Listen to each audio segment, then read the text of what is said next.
일단 가장 궁금하실 구모부터 간단히 분석을 좀 해보고 얘기를 해보겠습니다. 그 구모로 시작해야겠죠. 등급컷은 83, 78, 68 이렇게 나와 있는데요. 이렇게 말씀드리면 어머니들 어려웠단 얘기야, 쉬웠단 얘기야 뭐 잘 모르실 수 있으니까 육모랑 한번 비교해 보겠습니다. 육모 같은 경우는 84였는데요. 지금 현재 83 정도로 집계되고 있으니까 사실 큰 차이 없죠. 그쵸? 그 다음에 72, 76 왔다 갔다 했었고 78이면 어떻게 되냐면 72, 76 왔다 갔다 한다는 거는 똑같이 틀려도요. 4점짜리를 틀려도 선택 과목을 틀리냐 공통 과목을 틀리냐에 따라서 컷이 조금 달라질 수 있거든요. 그래서 그 범위 내에서 왔다 갔다 했던 게 이번 육모였는데 78이 됐으면 좀 오른 것 같잖아요. 그죠? 근데 사실 76하고 78은 같은 겁니다. 왜냐면 어차피 학생들은 4점짜리 단위도 틀리기 때문에 78 받는 친구는 없다고 보시면 됩니다. 무슨 말인지 아시겠죠? 그래서 어떻게 보면 78이 76보다 한 칸 정도 위라고 볼 수도 있긴 하지만 사실 이것도 큰 차이 없다고 보시면 되고 3등급도 어땠죠? 3등급도 컷이 똑같습니다. 그럼 난이도는 더 쉬워진 건가요? 어려워진 건가요? 뭐 대단히 바뀐 건가요? 똑같은 거죠. 사실 똑같다고 보시면 됩니다. 이 정도 차이는 오차 범위 내에 있다고 봐주시면 되는 겁니다. 알겠죠? 그런데 문제는 이겁니다. 엄청 쉬웠습니다. 공통 과목이 엄청나게 쉽고 계산이 깔끔했습니다. 계산이 깔끔하면 학생들 입장에서 시간이 오래 걸릴 일이 없거든요. 그 다음에 계산 실수할 일도 없거든요. 이번에 실수했다고 하는 놈은 실력이 없는 겁니다. 엄마 나 공통 과목에서 이거 2개나 실수했어요. 이렇게 하면 뭐냐면 실수? 아닙니다. 아닙니다. 그거는 자기가 실수라고 그냥 애써 위안하고 있는 겁니다. 이 정도 2 더하기 3이 6 이래버리면 이게 실수가 아니죠. 좀 심각한 겁니다. 아시겠죠? 그래서 다시 말하면 역대급 쉬운 공통이었다. 역대급 쉽다 무슨 뜻이냐면요. 저도 그래도 강의 한 18년 했습니다. 2008년도부터 했었으니까 그렇게 하고 있는데 아시겠죠? 역대급 쉽다는 게 뭐냐 08학년도 수능하고요 15학년도 수능이 두 개가 1등급 커트라인이 그 당시에 100점이었습니다. 100점 다 맞아 1등급이었고요 하나 틀리면 2점짜리 하나 틀려도 2등급이 나오던 시절이 08년도 15학년도가 역대급 수능이라고 불리거든요. 아시겠죠? 저는 풀면서 그렇게 될 줄 알았습니다. 큰일 났는데? 이 말이 되나? 이러면서 이제 덜덜덜 하면서 풀었습니다. 왜냐면 쑥쑥 풀리는 거예요. 어쩌려고 이렇게 됐지? 했는데 다행히 선택 과목이 적당한 난이도를 좀 지켜줬습니다. 만약에 어떤 학생이 1등급이 나오긴 나왔는데 84점으로요? 그럼 4개 틀려서 1등급 나온 거잖아요. 그쵸? 그럼 보통 선택 과목 3개 틀렸을 거고요. 그리고 공통 과목 하나 정도 틀린 게 가장 정상적인 기준이다라고 보시면 됩니다. 근데 걔가 84가 아니고 88이에요. 88. 그리고 걔는 뭐가 정상이냐면 선택만 3개 틀리는 게 정상입니다. 무슨 말인지 아시겠죠? 공통 과목이 대단히 쉬웠습니다. 어떻다고요? 정말로 대단히 쉬웠습니다. 와 이거 미쳤는데? 약간 이런 느낌으로 쉬웠습니다. 역대급 쉽다는 게 진짜 쉽다는 겁니다. 아시겠죠? 원래 수능 이렇게 하려고 했었던 거죠. 공통 과목은 공통으로 다 같이 치는 거니까 변별력을 따로 두는 게 아니라 미적 선택해? 그럼 어렵게 해줄게. 확통은 확통대로 확통끼리 경쟁하게 해줄게. 이렇게 하려고 했었던 건데 막판에 가서야 이제 사실 다 내년이면 이제 이런 선택 과목 체제 끝나거든요. 막판에 가서야 그렇게 방향성이 가고 있고요. 그래서 결과적으로 어떻게 됐냐? 공통 과목에서는 정말로 킬러가 없었습니다. 아시겠죠? 킬러가 없었습니다. 그나마 제일 어렵다고 본 게 15번, 21번 요 정도인데 21번은 그냥 계산하면 되고 15번도 객관식으로 나왔잖아요. 그러면 적어도 정답률이 20%는 보장이 되죠. 아시겠죠? 그러니까 정답률이 뭐 10%대, 한 자릿수 이런 데는 아예 없었습니다. 무슨 말인지 아시겠죠? 공통이 어땠다고요? 쉬웠습니다. 자, 그리고 이 정도로 쉬우면요. 이게 그냥 실수로 한번 쉽게 나온 게 아니고 이 정도로 쉬우면 정말 의도를 갖고 낸 겁니다. 시대인재 컨텐츠만 하더라도 제가 수업한 시대인재 컨텐츠만 하더라도 작년 대비 확실히 쉬워져가지고요.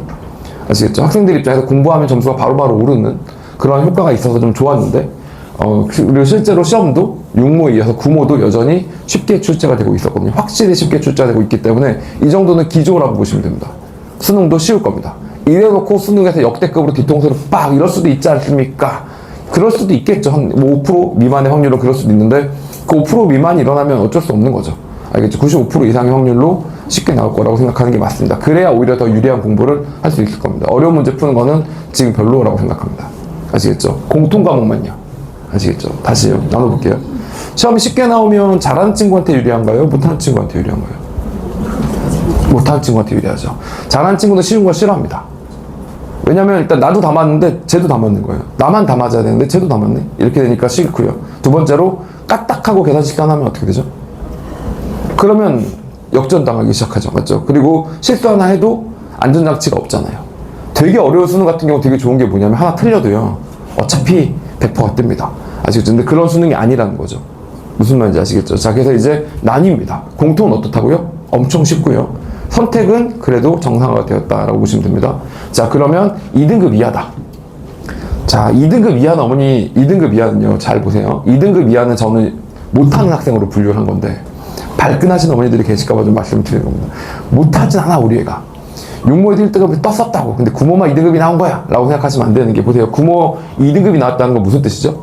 자, 지금 등급과 83 정도를 예측하고 있다고 했습니다. 그럼 몇 개 틀린 거예요? 일단 83이 안 됐다는 거잖아요. 5개 틀린 겁니다. 5개 틀린 겁니다. 근데 선택 과목의 4점짜리가 3개밖에 안 나와요. 맞죠? 선택 과목 28, 29, 30 선택 4점짜리 3개밖에 안 나옵니다. 그게 5개 틀렸다는 얘기는 뭐냐면 일단 공통에서 최소 2개 틀렸다는 얘기입니다. 무슨 말인지 아시겠죠? 역대급 그렇게 쉽다고 하고 있는데 공통에서 2개 틀렸다고요. 아시겠죠? 그럼 얘는 잘하는 애 아닙니다. 무슨 말인지 아시겠죠? 맞죠? 그러니까 잘한다 소리 어디서 들으려면 공통은 실수는 하나 틀렸는데 선택 3개 다 틀렸다. 선택이 좀 어려워가지고. 그럼 4개잖아요. 거기까지가 마지노선이다. 어디 가서 공부 좀 한다. 수학한다. 라고 얘기하려면 아시겠죠? 5개 틀린 애부터는 잘한다고 얘기하기 힘듭니다. 아시겠죠? 그래서 그 친구의 전략은 무조건 공통 과목 다 맞기입니다. 남은 기간 동안. 왜냐면 공통 과목 쉽거든요. 킬러가 없다니까요. 킬러가 없는 수능은 정말로 2등급과 3등급에게 축복입니다. 아시겠죠? 자, 2등급과 3등급의 목표는 뭐죠? 2등급과 3등급의 목표는 당연히 뭐예요? 1등급입니다. 그런데 사실 막상 1등급을 해보면요. 1등급과 88과 92와 96과 100이 층층층층층층 있다는 게 알게 됩니다. 맨 위에 누가 있냐면 이제 의대, 인서울 의대를 고정으로 박는 100 있고 하나 틀리면 우는 애들이 있고 이렇게 되겠죠. 그 다음에 이제 96, 100이 될꽁말꽁 하는데 걔네들은 1년 공부해도 아직도 100이 될꽁말꽁 합니다. 왜냐면 벽이 높으니까요. 그 다음에 92도 있고 88도 있고 84 컷 1등급 딱 찍은 게 원래 2, 3등급이 꿈꾸는 목표죠. 1만 딱 찍으면 된다. 그럼 뭐 수시에서 최저 맞출 수도 있고 1만 찍어도 갈 수 있는 대학들이 많고 연구대 이상을 갈 거고 이렇게 생각하는 거잖아요. 근데 킬러가 없는 수능이 되면 뭐가 좋냐면요. 1등급을 찍는 것이나 100점을 목표로 하는 것이나 어떻다고요?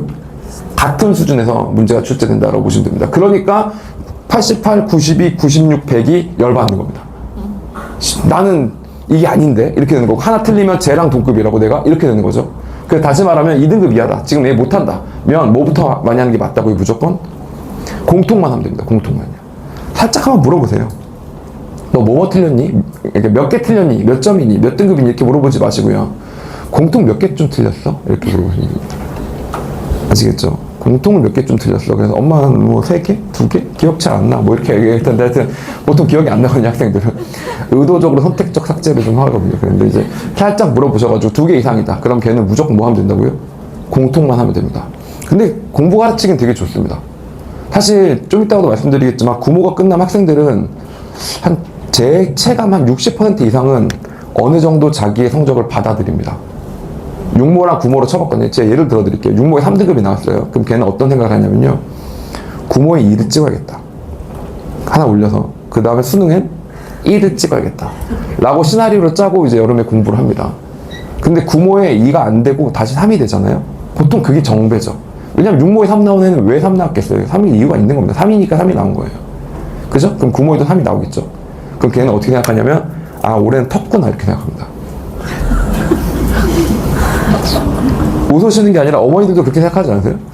6모 3 나오고 9모 3 나온 어떤 학생 자기 자녀가 그랬어요. 그럼 걔가 수능에 1 나올 것 같으세요? 냉정하게? 객관적으로 자기 자녀 빼고 그러면 자기 자녀라고 생각하면 안 되니까 남의 자녀라고 생각해보죠. 아시겠죠? 얘가 6모 3이 나왔어요. 그 다음에 자기 친구분의 자녀가 9모도 3이 나왔대요. 근데 그 집에서 수능은 1이 나올 거야 라고 얘기를 하면 그럴 거야 라고 해주면서도 설마 이렇게 되죠. 아 진짜로. 근데 그거를 학생은 스스로 너무너무 잘 압니다. 여름방학 동안 열심히 했는데 이게 안 되는구나 라고 되고 지금 2달 남았잖아요. 그러면 이제 대부분 뭐가 되냐면 어느 정도 뭐랄까 좀 체감을 합니다. 아시겠죠? 그래서 이제 이 친구들한테 제가 해설강의나 설명해서 매주 해야 되는 이게 뭐냐면 공통 솔직히 쉬웠잖아. 이 2문제만 맞추는 걸로 목표를 하자. 이 네가 틀린 공통 2문제만 더 맞추는 걸로 목표를 해도 2문제면 등급이 하나 바뀌고 그리고 원래 구모랑 수능이랑 뭐 모든 평가 시험이 그렇지만 등급 1개는 와리가리 합니다. 이게 복불복이 주사위 던지기거든요. 아시겠죠? 그러니까 이제 그걸로 한번 주사위가 잘 던져지기 빌어보자. 하나는 내가 올리고 하나는 빌어보자. 이렇게라도 해야 공부가 된다라고 말씀드리고 싶은 겁니다. 사실 2등급 이하면 1등급을 찍었다. 그래서 공통과목 집중적으로 해가지고. 그러면 성공이죠. 아시겠죠? 그럼 1등급은요? 이미 구모에서 1등급을 찍어가지고 공통 하나만 틀렸고, 선택 3개 틀렸고, 선택 2만 틀렸고요. 이하 틀렸고요. 그래가지고 이미 1등급을 찍은 친구는 공통 과목은 그냥 무조건 빨리 푸는 연습을 해야 돼요. 그렇죠. 공통 과목 빨리 다 만든 겁니다. 이거는 막 고민할 거리가 아닌 겁니다. 아시겠죠? 그리고 뭘 공부해야 된다고요? 네, 선택을 해야 됩니다. 선택을요. 이제 선택 과목에 집중해서 공부하는 게 맞다라고 생각해 주시면 됩니다. 이게 방향성입니다. 아시겠죠? 그래서 성적에 맞춰서 공부를 하시는 게 맞습니다. 이번에는 왜냐면 난이도가 완전히 다르거든요. 공통은 되게 쉽고 선택 과목은 좀 난이도가 있고. 아시겠죠? 구모 이후 학생들의 심리에 대해서 좀 더 다시 한번 말씀 좀 드릴게요. 이게 향후 관림길에 여기서 나뉘게 되는데요. 아니 진짜 농담이 아니고 항상 제가 관찰하는 시기입니다. 여기서 체념과 포기가 어머니들 오해하시면 안 됩니다. 안 해. 이게 아니고요. 그냥 마음속 깊숙한 곳에서 어느 정도 결과를 받아들이는 마음을 얘기하는 겁니다. 아시겠죠? 그러니까 공부를 안 한다는 게 아니에요. 미친놈이 아니고서야 수능이 진짜 2달밖에 안 남았는데 여기서 공부를 안 하고 놀고 체념 포기가 아니고요. 인생을 놨다가 아니고요. 공부를 하기는 하는데 적극적으로 끝까지 끌어올리겠다는 생각을 하는 게 아니라 그냥 다니던 학원 계속 다니고 풀던 문제 계속 풀고 뭐 그리고 여기서 어떤 선택이 보이기 시작하냐면 체념 포기한 학생들의 공통점이 뭐냐면 지가 이번에 구모에서 성적 올린 과목을 더하기 시작합니다. 이거 무슨 말인지 아시겠어요? 수학은 6모에서 3이었어요. 그래서 여름에 내내 수학을 해가지고 구모에서 2를 찍어보겠다고 했는데 또 3이 떴거든요. 그럼 어떻게 되냐면 체념 및 포기를 하고 그게 공부 안 한다는 얘기가 아니라고요. 수학 문제를 계속 풀기는 푸는데 시간만 나면 이번에 한 칸이 올라간 국어나 탐구가 하고 싶은 거예요. 왜냐면 그냥 올랐거든요. 재밌거든요. 아시겠죠? 그러면서 수학에 대한 의지와 열정이 사라진 채로 2달이 지나가는 겁니다. 아시겠죠? 그러면 그냥 그 결과가 나오거나 그 이하의 결과가 나오겠죠. 아시겠죠? 그런 친구들이 적지 않습니다. 오히려 막판 스포트 하는 친구들보다 훨씬 많습니다. 아시겠죠? 어머니들 생각해 보시면요. 고3의 9월의 풍경은 어때야 될 것 같으세요? 수업하면? 애들이 막 이글이글 해야 될 것 같지 않으세요? 지금 수능 2달 남았습니다. 지금 어머니들이 훨씬 더 이글이글 해요. 아, 진짜로. 아, 진짜 그래요. 학생들이 이글이글 하지 않습니다. 지금, 약간 이런 상태예요, 그냥. 이해 가시죠? 막판 스포트 하는 친구들은 누가 막판 스포트를 하냐면요. 재소생이 막판 스포트를 합니다. 자, 다시 볼게요. 그 고3이 끝나면 얘네들 고3 때는 그냥 살았어요. 얘네들도 재소생 고3 시절에는요. 근데 고3이 끝나고 망해보니까 진짜로 재수를 하는구나를 겪으면서 알게 되는 겁니다. 아시죠? 그게 알고 있는 것하고 정말 겪는 것하고 다르잖아요. 아시겠죠? 재수생들은 이제 겪게 됐습니다. 그래서 뭐가 달라지냐? 지 친구는 대학을 갔어요. 그래서 미팅도 하고 여자친구도 생기고 축제도 가고 MT도 가고 자기는 재수종합반에서 계속 뺑뺑이를 도는 겁니다. 알겠죠? 그러니까 이제 이게 진짜 실전이 인생의 실전이구나를 재수생을 겪었습니다. 아시겠죠? 그래서 초반에 열심히 하잖아요. 그래서 3월달 3모를 칠 때는 재수생하고 그 고3의 실력 차가 엄청나게 납니다. 압도적입니다. 아시겠죠? 왜냐면 재수생은 이미 1년을 공부했고요. 고3 이제 갓 시작한 애들이고요. 그 다음에 재수생은 다시 시작하면서 첫 한 달 고3보다 열심히 했고요. 그러다 보니까 실력 차가 어마어마하게 나는데 어느 정도 익숙해지면 재수생도 인간이기 때문에 4월달, 5월달 되면 같은 반 이성 친구가 눈에 들어오기 시작하고요. 날씨와 함께 마음도 진짜 풀리거든요. 정말로 그렇습니다. 재수생의 봄 참 싱숭생숭하겠죠. 어머니가 생각해보면 20살입니다. 20살인데 그냥 또 고3하고 똑같은 학원을 더 빡세게 다녀야 되는 겁니다. 아시겠죠? 그러니까 싱숭생숭하겠죠. 그래서 걔가 구모쯤 됐을 때는 고3은 그래도 내신하면서 공부도 하고 고3이니까 공부 열심히 하고 했는데 재수생은 어느 정도 속도 수능이라는 게 그렇잖아요. 한번 어느 정도 자기 한계를 찍으면 더 안 올라갑니다. 이거 아시죠? 1등급 찍은 애가 다시 재수한다고 96, 100으로 올라가지 않습니다. 1등급보다 한 문제 더 맞으면 대공 말공이지. 그러다 거기 정치하고 있는데 고3이 어떻게 된다고요? 이렇게 올라옵니다. 그래서 구모 때는 그래도 재수생하고 고3하고 견줘요. 그나마 고3이 많이 큰 겁니다. 아직도 당연히 재수생이 잘하죠. 근데 이제 고3이 그나마 견준다고요. 근데 다시 벌어질 때가 언제냐면 구모부터 수능 때까지입니다. 왜냐면 재수생 입장에 생각해 볼게요. 이번 2달 반 동안 공부 안 하면 어떻게 되죠? 삼수죠. 옛날하고 달라서 옛날에는 재수생한테 죄수생 이랬잖아요. 요즘 재수한 애들이 누가 죄수생이라고 생각해요. 그냥 나는 대학 못 가서 아쉬운 거고 대부분 재수하는데. 아시겠죠? 근데 삼수는 이야기가 좀 다르거든요. 어머니도 고3 학부모님들이 제일 많으실 것 같은데 우리 애가 재수한다 까지는 각오하시는 어머니들도 종종 계신데 자, 삼수한다 어떻게 생각하세요? 끔찍하죠. 진짜 끔찍하죠. 그죠? 상상도 안 하고 있죠. 그런 시나리오는 없다고 생각하시는 계신 거죠. 그렇게 생각한다는 걸 아이들도 압니다. 나도 안 할 거고 이렇게 생각하기 때문에 9월부터 11월 중순까지 딱 수능 칠 때까지는 막판 스퍼트를 누가 하냐? 실전을 겪어본 재수생이 합니다. 아시겠죠? 그 친구들은 이제 재수종합반에서 막 수업이 진행되고 있었습니다. 안 들어요. 내가 1년 반년 동안 들어보니까 그닥 크게 도움되는 거 아니야. 나 지금 마음 급해 죽겠는데 저 선생님의 그냥 늘어지는 수업 듣고 싶지 않아. 안 듣고 나는 인강을 최소한만 딱 듣고 나머지는 내 공부할 거야. 그 소위 말하는 어머니들이 평생 소원이었던 자기주도 학습. 아니요, 진짜로요. 그게 재수생 9모부터 11월 중순까지 2달 반 동안은 열심히 진행되게 됩니다. 근데 고3은 절반 이상이 어떤 상태라고요? 사실상 체념이 포기한 상태가 되는 확률이 많습니다. 왜냐면 해보니까 이게 단기간에 이렇게 빡 될 일이 아니거든요. 무슨 말인지 아시겠죠? 물론 저도 그렇게 생각합니다. 2달 반 빡 해서 갑자기 3등급이 1등급 실력으로 올라갈 거라고 생각하지는 않습니다. 근데 이게 말씀드렸다시피 한두 문제 더 맞고요. 공부에서 한두 문제 더 맞고 그 다음에 수능날 컨디션에 따라 또 한두 문제가 왔다 갔다 하면 이게 어마어마한 변화가 일어날 수 있는 가능성이 있는데 거기에라도 승부를 걸어야 막판에 열심히 하면 그게 도움이 되는 거잖아요. 그리고 여기서 학생들이 간과하는 것 중에 한 가지가 뭐냐면요. 고3 학생들이 간과하는 게 지금 2달 반이 남았잖아요. 그 겨울방학이 될 때 있죠. 그때는 1월, 2월이면 자기가 성적을 올릴 수 있을 거라고 기대하면서 시작하는 1월, 2월입니다. 근데 지금 9월, 10월은 그 1월, 2월보다 더 길어요. 왜냐면 애들 학교 가도 공부 안 합니다. 그러니까 수업 안 합니다. 그냥 수능 공부하는 겁니다. 어떤 고3을 묶어놓고 수업을 해요. 9월부터. 자, 이제 수능 공부해. 각자 공부해. 그러니까 거대한 스터디 카페에 다니고 있는 겁니다. 지금 학교는요. 아시겠죠? 그러니까 방학보다 더 좋아요. 방학에는 학원을 보내야 됐잖아요. 왔다 갔다 하는 것도 있었는데 얘는 아침에 그냥 자동으로 학교에 가서 하루 종일 공부하다가 수능 공부하다 오는 겁니다. 아시겠죠? 그러니까 이게 겨울방학의 2달보다 더 긴 기간이 될 수 있고 정말 역전이 될 수 있거든요. 그리고 일부 철든 애들이 거기서 그것을 합니다. 와, 해보니까 지금 6모도 3이고 9모도 3인데 이랬다가 나는 또 3 떠가지고 재수하게 생겼네? 이런 생각을 하는 철든 19살들이 있습니다. 아시겠죠? 그럼 걔가 역전을 하고 기적을 쓰는 겁니다. 아시겠죠? 그래서 당연히 저도 학생들한테 이렇게 하지 말고 이렇게 해야만 한다. 특히나 공통이 쉬울 때는 공통을 하면 되고 이미 잘하고 있는 1등급 친구들은 욕심이 나기 때문에 당연히 미적분을 더 잘하려고 합니다. 아시겠죠? 그래서 이제 그건 제가 얘기를 하는데 이 얘기에 대해서 어머니들께 드리고 싶은 얘기가 뭐냐면 그러니까 김 빼지 마세요. 진짜로요. 학생들 지금 스스로도 체념이 포기를 하고 있을 확률이 매우 높습니다. 알겠죠? 근데 예를 들면 옆에서 너는 6모도 3등급이니 9모도 3등급이니? 이렇게 되는 거야. 그럼 넌 여름방학 동안 뭘 한 거야? 이거 있잖아요. 자, 아니 웃으시는 분들 중에 걱정되는 게 지금 이미 말씀하신 거 아니에요? 근데 진짜로 그런 순간 학생의 입장에서 하고 있다고 가 되고 그 다음부터 안 합니다. 하고 있다고 한 다음에 더 열심히 할 것 같으세요? 아니라니까요. 그러니까 그냥 목표를 되게 작게 설정해 주세요. 엄청 작게. 공통 한 문제만 더 맞아보자. 공통 10 된다. 무슨 말인지 아시겠죠? 그리고 나서 공통을 걔가 좀 한두 문제 더 맞추면 어떻게 된다고요? 그 다음에 복불 복이 있습니다. 정말로 수능 웃기지만 한 50분 계신 것 같거든요. 이 중에 2명 어떻게 되냐면요. 찍은 게 2개 맞습니다.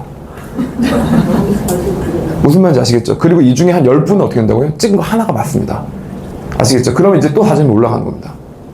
아시겠죠? 이게 진짜 복불복이 분명히 확실히 있습니다. 아시겠죠? 그래서 그렇게 하게끔 해주셔야 됩니다. 그러니까 체념한 친구들한테 응원과 격려와 믿는다 조그만 목표를 설정하게 해주셔야지 되겠니? 뭐 이런 거 있잖아요. 안 하니? 뭐 이런 거 있잖아요. 이거 진짜 안 됩니다. 아시겠죠? 끝났기 때문에 제 수업 컨텐츠는 이건 뭐 사실 시즌3랑 똑같아서요.